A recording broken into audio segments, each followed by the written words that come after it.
Iranian കപ്പലായ iris 11 Kochi തുറമുഖത്ത്. Iranian കപ്പലിന് അഭയം നൽകിയിരിക്കുകയാണ് ഇന്ത്യ. ശ്രീലങ്കയുടെ തെക്ക് ഭാഗത്തുള്ള ഐറിസ് ദേന സംഭവത്തിന് ദിവസങ്ങൾക്ക് മുമ്പ് തന്നെ അന്താരാഷ്ട്ര ഫ്ലൈറ്റ് റിവ്യൂവിനായി ഈ മേഖലയിലുണ്ടായിരുന്ന ഇറാനിയൻ കപ്പലായ ഐറിസ് 11 ഏറ്റെടുക്കാൻ ഇറാൻ ഇന്ത്യയെ സമീപിച്ചിരുന്നു.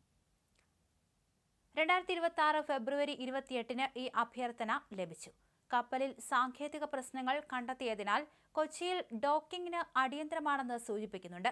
മാർച്ച് 1-ന് ഡോക്കിംഗിന് അനുമതി കിട്ടി. മാർച്ച് 4-ന് ഐറിസ് 11 കൊച്ചിയിൽ ഡോക്ക് ചെയ്തിട്ടുണ്ട്.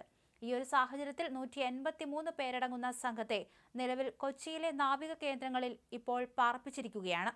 ഇറാനിയൻ നേവിയുടെ യുദ്ധക്കപ്പലായ IRIS ദേന ശ്രീലങ്കയുടെ തെക്കൻ തുറമുഖമായ ഖലയിൽ അടുപ്പിക്കാനായി അനുമതി തേടിയിരുന്നതായിട്ട് റിപ്പോർട്ടുകളുണ്ടായിരുന്നു.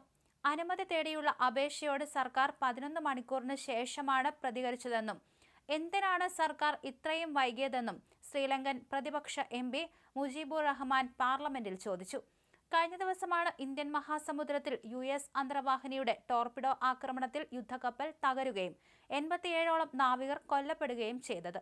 വെള്ളത്തിൽ നിന്നും ഉപയോഗിക്കാവുന്ന മിസൈലായ ടോർപിഡോ ഉപയോഗിച്ചാണ് ഇറാനിയൻ കപ്പൽ ആക്രമിച്ചിരിക്കുന്നത്.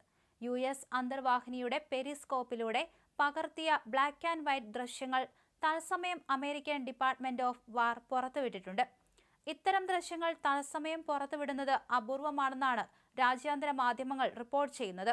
ശ്രീലങ്കൻ തീരത്തിന് സമീപം അന്താരാഷ്ട്ര സമുദ്ര അതിർത്തിയിൽ സഞ്ചരിക്കുകയായിരുന്ന ഇറാന്റെ IRIS ദേന എന്ന കപ്പലിന് നേരെ അമേരിക്കൻ സൈന്യം ആക്രമണം നടത്തി.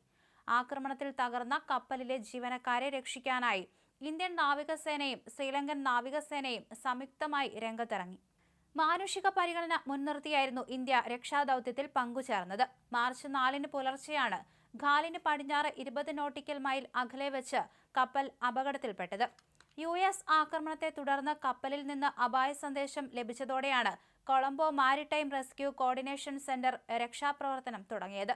വിവരം ലഭിച്ച ഉടൻ തന്നെ ഇന്ത്യൻ നാവികസേനയുടെ ലോങ് റേഞ്ച് മാരിടൈം പെട്രോൾ വിമാനം തെരച്ചിലിനായി നിയോഗിച്ചു.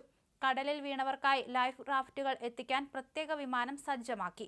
മേഖലയിൽ ഉണ്ടായിരുന്ന INS തരങ്കിണി വൈകുന്നേരം 4-ന് തന്നെ അപകട സ്ഥലത്തെത്തി ശ്രീലങ്കൻ നാവികസേനയെ സഹായിച്ചു.